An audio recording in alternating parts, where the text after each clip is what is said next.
AWS a annoncé 50 nouveautés depuis le 1er janvier. J'en ai épinglé 5 qui pourraient être intéressantes pour les builders que vous êtes. 2 d'entre elles concernent des changements dans des services essentiels historiques, IAM et S3. On parlera aussi d'un nouveau service en preview et puis je terminerai avec Stack Overflow et un blog post sur les architectures serverless. Le podcast AWS en français, c'est parti, c'est maintenant.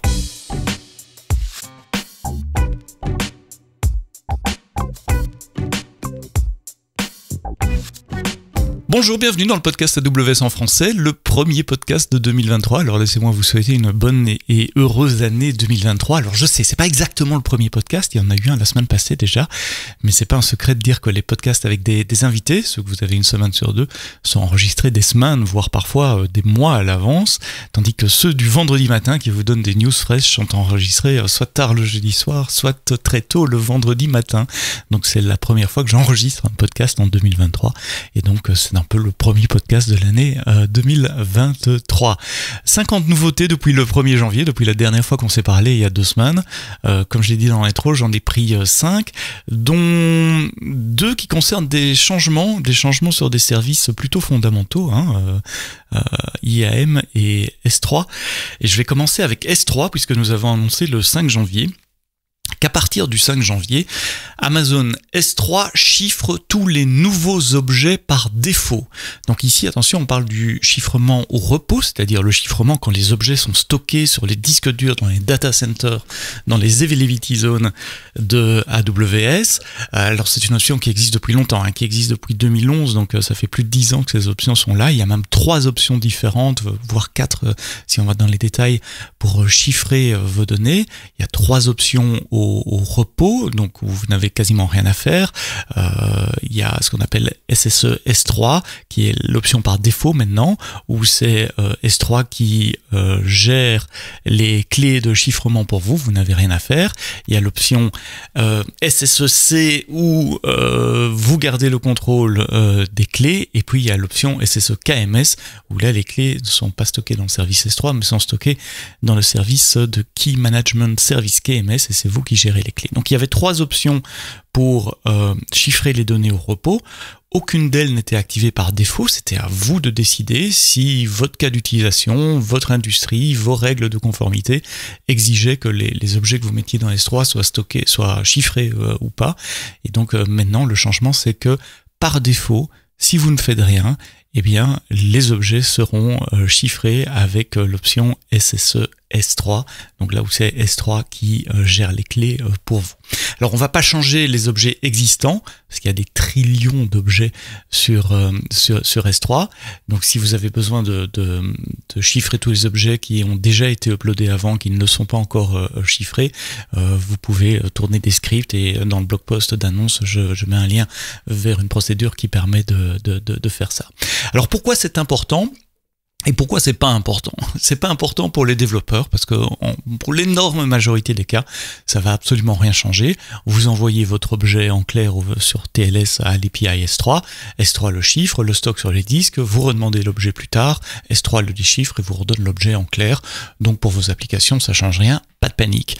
En revanche, ça change si vous avez des besoins de conformité dans votre industrie, vous êtes dans la finance, vous êtes dans le domaine médical, dans la santé par exemple, et vous avez des exigences réglementaires pour stocker vos objets au repos de manière chiffrée. Dans ce cas-là, si c'était le cas, si c'est le cas pour vous, avant, c'était assez compliqué de vérifier que votre configuration S3 restait d'équerre. Vous deviez vous assurer que toute personne dans votre organisation qui crée un nouveau bucket S3 activait cette option et vérifier régulièrement que personne n'allait désactiver cette option, un process, un bug, une erreur, un script, ça peut arriver. Alors faire ça sur quelques dizaines, centaines de buckets, c'est facile, mais faire ça à grande échelle, dans des grandes organisations où il y a des milliers de personnes qui créent des buckets tous les jours et qui effacent des buckets et qui mettent des objets, ça pouvait devenir assez compliqué de pouvoir prouver qu'on était conforme aux règles de notre industrie. Eh bien, c'est plus le cas, puisqu'avec cette option par défaut, maintenant, Voilà, c'est activé et vous n'avez plus à vous soucier de cela, en tout cas pour les nouveaux objets. Ne vous inquiétez pas, c'est pas encore visible dans la console d'S3, dans le S3 Inventory, dans S3 Storage Lens, ou même dans les headers que vous pouvez voir avec la ligne de commande ou le SDK. Ça va venir, le temps qu'on mette à jour tout ça, mais les objets sont déjà chiffrés. Si vous voulez en avoir le cœur net, vous devez activer CloudTrail, la partie data de CloudTrail, donc pas la partie management qui est gratuite, mais la partie malheureusement payante de CloudTrail. Donc la partie data, c'est toutes les opérations sur le data plane, comme quand vous envoyez un objet, vous invoquez une fonction lambda, vous mettez des données dans DynamoDB, ça c'est la partie data. Vous activez la partie data et vous allez regarder dans vos logs S3, vous cherchez les put objects, c'est l'API qui met un nouveau objet, et vous verrez qu'il y a un nouveau header qui s'appelle default SSE S3 pour le chiffrement. C'est la manière de voir que effectivement c'est activé sur votre compte. C'est gratuit, il n'y a pas d'impact de performance et c'est disponible dans toutes les régions, même les plus exotiques vues d'Europe, que sont le GovCloud US, donc le cloud pour l'administration publique des États-Unis, et les régions en Chine. Un autre changement concerne les permissions dans IAM et on va déprécier des permissions liées à la facturation, à la gestion des coûts dans la console. C'était pas très granulaire. Jusqu'à présent, les permissions IAM pour accéder à la console de gestion des coûts et de facturation, vous aviez AWS Portal View Billing et Modify Billing, c'était à peu près tout. Par API, il y avait quelques API en plus pour le Cost Explorer, mais c'était un peu tout ou rien de ce côté-là.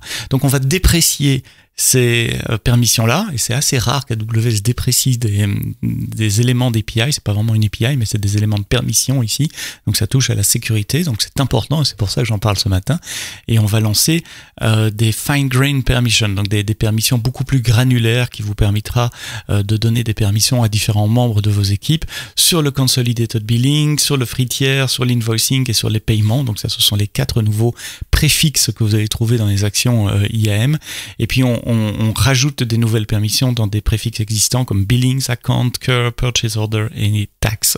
Les détails sont dans un blog post. Le changement sera disponible pour tous les nouveaux comptes créés à partir de la semaine prochaine, à partir du 20 janvier à 20h heure de Paris. Si vous créez un compte, que ce soit via une API, AWS Organization ou que vous créez un compte AWS, bien, il aura ces nouvelles fonctionnalités en matière de gestion des permissions sur la partie coût, facturation et paiement, et les anciennes permissions ne seront pas disponibles sur les nouveaux comptes, les comptes créés après le 20 janvier. Sur les comptes existants, vous avez 6 mois pour vous adapter. Donc on retirera les anciennes permissions le 6 juillet. Jusque-là, les deux seront disponibles. Donc vous pouvez commencer à modifier vos permissions et vos policies IAM et les tester. Et à partir du 6, les anciennes permissions cesseront de fonctionner, ne seront plus supportées. Donc vous avez 6 mois pour vous changer, pour vous adapter. Si vous utilisez des permissions granulaires pour donner accès à certains membres de vos équipes à la console de facturation, le AWS Billing ou le Cost Management, que ce soit la console ou l'API, regardez ça parce que c'est un changement qui va vous impacter. Lors de la conférence AWS re:Invent à Las Vegas l'année passée, en novembre-décembre l'année passée, on avait annoncé un nouveau service qui s'appelle AWS Clean Rooms, et c'est passé un peu inaperçu. Il se trouve que ce service passe en preview aujourd'hui, hier pour être précis, le jeudi 12 janvier. Clean Rooms est disponible en preview. Alors je vais quand même toucher 2 mots parce que pour moi c'est un service un peu magique. C'est un service d'analyse de données qui permet à plusieurs parties de collaborer sur un même jeu de données, mais sans devoir dévoiler l'ensemble du jeu de données. C'est-à-dire vous travaillez sur des données chiffrées et ce service permet de faire des queries et de travailler ensemble, des entités différentes, sur un même jeu de données chiffrées sans devoir dévoiler les données en clair.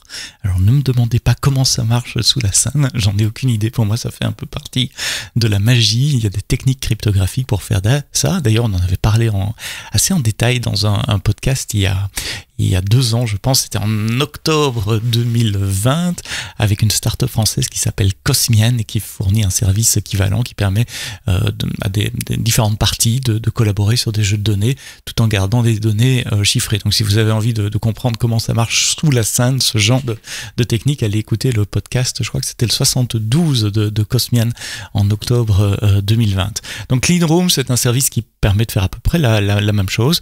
Il utilise des techniques de cryptographie avancées pour pouvoir faire des queries et partager des sous-ensembles de jeux de données entre différentes parties pour collaborer sur ces jeux de données. À quoi ça sert? Vous allez me dire, il y a plusieurs use cases. Il y a des use cases médicaux où on veut des génomes, des données de recherche médicale par exemple, que différents laboratoires peuvent partager les uns avec les autres pour chacun travailler sur sa partie, mais sans nécessairement dévoiler les données des autres. Et puis il y a aussi l'industrie de la pub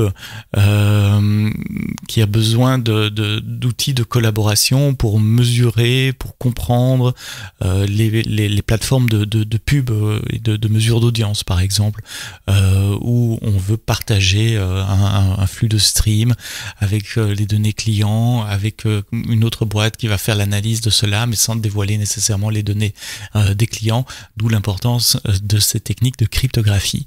Donc c'est un nouveau service, il est disponible en preview pour le moment. J'espère trouver un jour un expert francophone qui pourra venir nous expliquer comment ça marche et à quoi vous pouvez utiliser ce nouveau service. Si vous l'utilisez en Europe, le preview est disponible à Francfort, en Irlande, à Londres et à Stockholm.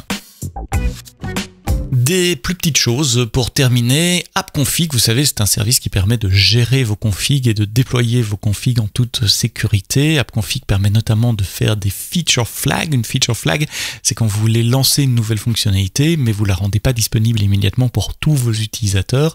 Vous cachez la fonctionnalité derrière un if then else dans votre code. Si la fonction est activée pour cet utilisateur-là, alors je la montre ou je la rends disponible, ou sinon je ne la montre pas. Il y a plusieurs moyens de faire du feature flag sur AWS. Il y a un service qui s'appelle CloudWatch Evidently, et puis il y a aussi AppConfig et Feature Flag. Si vous voulez comprendre la différence entre les deux, je vous mets dans les notes du podcast le lien vers la vidéo de la session de la conférence reInvent que j'ai eu le plaisir de présenter avec mon collègue Olivier Leplus, où on parle très en détail avec une très longue démo des Feature Flags. On vous montre Feature Flag sur CloudWatch Evidently et sur AppConfig. Ici, c'est AppConfig qui est une nouveauté. La nouveauté, elle répond à un besoin très précis des clients qui utilisent Feature Flag. C'est une fois que la feature est déployée, on garde souvent la feature côté back-end dans la configuration d'AppConfig, puis on la garde dans le code aussi. Il y a ce if then else qui traîne et qui sert plus à rien puisque la fonctionnalité est déployée pour la totalité des clients. Donc il y a une question d'hygiène aussi, d'hygiène du code et d'hygiène des paramètres à garder. Il faut prendre des routines dans vos sprints par exemple pour nettoyer votre code et nettoyer vos configurations. Et bien AppConfig maintenant simplifie tout ça en mettant des dates d'expiration sur des feature flags et en surfaçant avec des tags et des alertes les feature flags qui sont expirés, qui sont plus nécessaires et donc que vous pouvez nettoyer. Donc ça va vous simplifier la vie si vous utilisez des feature flags, savoir quels sont les feature flags qui sont vieux que vous pouvez effacer et puis quels sont ceux qui sont toujours utilisés. C'est une genre de petite nouveauté incrémentale qui me fait toujours plaisir. En parlant de nouveautés incrémentales, une autre sur Lambda et SQS. SQS, c'est le service de queue et c'est très commun dans des architectures asynchrones, dans des architectures orientées événements, d'avoir une fonction Lambda qui se déclenche quand un message arrive sur une queue. Le problème que vous aviez, c'est que parfois il peut y avoir beaucoup de messages qui arrivent dans une queue et donc le système qui déclenche la fonction Lambda va lancer plein de fonctions Lambda en parallèle pour traiter tous les messages qui sont dans la queue. Et ça, ça peut vous coûter cher, et puis ça peut bloquer votre compte aussi, puisqu'il y a une limite au niveau du compte sur l'exécution le nombre maximum d'exécutions de fonctions lambda en parallèle. Quand vous atteignez cette limite, il fallait réessayer, toutes les fonctions lambda allaient être throttlées pas que celle qui s'occupe de la queue, donc ça pouvait poser des problèmes. Pour contourner ces problèmes, comment vous faisiez ? Vous mettiez des limites de concurrence au niveau de les fonctions lambda elles-mêmes. Donc vous deviez penser, vous développeurs, à dire attention, cette fonction-là, je veux pas l'utiliser plus de 200 en parallèle ou 1000 en parallèle en fonction de votre cas d'utilisation. Mais donc il fallait le penser. Si on ne le pensait pas, souvent on l'apprenait un peu de façon un peu dure la première fois que le problème se posait. Alors qu'est-ce qui change ? AWS Lambda maintenant supporte le concept de concurrence, donc de parallélisme maximum pour Amazon SQS en tant que source d'événements. C'est-à-dire en un seul petit paramètre, vous dites, voilà, ma fonction lambda, elle est déclenchée quand un message arrive sur cette queue et le maximum concurrency est de 100.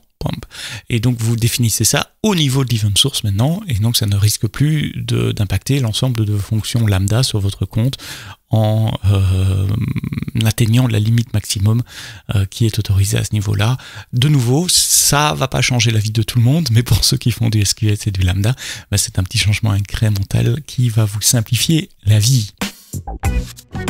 Pour terminer, 2 choses liées à AWS mais qui ne se passent pas sur AWS. L'une, c'est sur Stack Overflow. Stack Overflow, plus besoin de présenter ce site web qui vous permet de poser des questions et de chercher des réponses et de upvoter des questions et des réponses. Il y a maintenant un groupe AWS officiel sur Stack Overflow. Ça s'appelle l'AWS Collective. Un collectif, c'est un groupe de questions, de réponses. C'est une communauté qui se crée en fonction des tags que vous assignez à votre question. Il y a beaucoup de gens d'AWS, des gens de mon équipe, de développeurs advocates qui sont dans ce groupe-là. Il y a des badges aussi qu'on peut obtenir en répondant aux questions. Alors j'ai la page là sous les yeux, il y a 512 000 questions, il y a 43 personnes qui répondent très activement aux questions qui sont posées, 135 tags associés, enfin bref, maintenant quand vous poserez des questions sur Stack Overflow et que vous les taguez Amazon Web Services, il y a de fortes chances qu'elles soient visibles par quelqu'un de l'équipe AWS, que ce soit support comme on le faisait déjà avant, les développeurs advocates, les solution architectes, donc ça vous apporte plus de réponses et des réponses de qualité plus rapidement. Et puis en 2023, j'aimerais bien terminer ce What's New toutes les 2 semaines avec un blog post, un lien, un peu de lecture à vous donner pour le week-end. J'ai trouvé un blog post en 5 épisodes, 5 blog posts en fait, qui ont été publiés sur Dev2. Alors le premier date de juillet 2022, donc c'est pas tout nouveau, mais je les ai lus cette semaine et c'était pas mal. C'est créé par Awedis, je suppose que c'est un pseudo, qui est un community builder de la région MENA. MENA, c'est Middle East et North Africa, qui a fait une série de 5 blogs sur le serverless. Alors le premier, ce sont sur les step functions, assez en détail. Le deuxième, c'est sur Event Bridge, ça c'est plutôt juste une intro. Et puis il y en a un justement sur comment découpler ces composants avec SQS. Il y en a un sur le scheduling de fonctions lambda, déclencher des fonctions lambda à intervalles réguliers. Et puis le dernier, c'est un deep dive sur le scheduler d'Event Bridge. Donc si vous créez des applications asynchrones, des architectures asynchrones, des architectures serverless, allez jeter un coup d'œil sur ce blog post. Il est évidemment dans les notes du podcast. Merci de nous avoir écoutés jusqu'au bout. Un podcast un peu plus long, j'ai été bavard aujourd'hui, mais c'est vrai que les changements sur S3 et IAM valaient la peine d'être éclairés. Rendez-vous la semaine prochaine, on parlera de data, d'analytics et de plateformes pour gérer de l'analyse de données à l'échelle d'un groupe international, et on parlera de ça avec Pernod Ricard, une marque que beaucoup d'entre vous, que beaucoup d'entre nous connaissent et apprécient en France. Ça sera pour la semaine prochaine vendredi, mais d'ici là, quoi que vous codiez, codez-le bien.